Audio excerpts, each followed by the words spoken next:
بسم اللہ الحمدللہ والصلاة والسلام علی رسول اللہ۔ آؤ قرآن و نماز سمجھیں آسان طریقے سے 3 منٹ سیریز میں سبق نمبر 27 ہے، جس میں ہم سیکھیں گے نبی صلی اللہ علیہ وسلم کے لیے دعا کا اگلا حصہ۔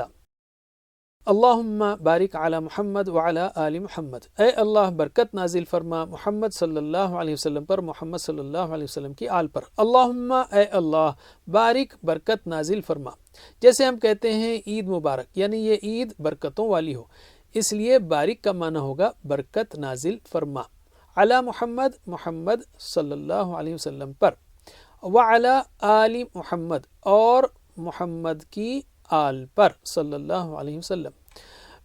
پہلے حصے میں ذکر ہے صلی علی کا، جس میں برکت کا معنی بھی شامل ہے، مگر یہاں دعاؤں میں ہم مختلف الفاظ کا بار بار استعمال کر رہے ہیں محمد صلی اللہ علیہ وسلم سے ہماری محبت اور لگاؤ کو ظاہر کرنے کے لیے۔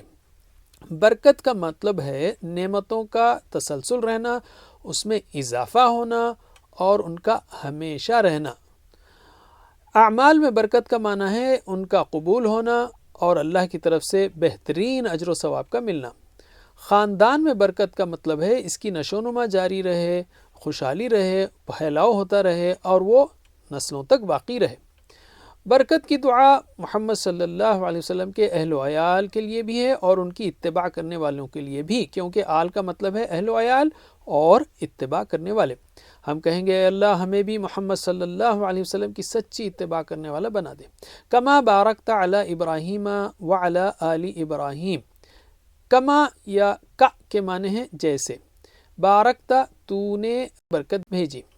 ہم نے سیکھا تھا صلیت علی یعنی آپ نے رحمت بھیجی، بارکتا آپ نے برکت بھیجی، علی ابراہیم ابراہیم علیہ السلام پر، وعلی آل ابراہیم اور ابراہیم علیہ السلام کے خاندان اور ان کے اتباع کرنے والوں پر۔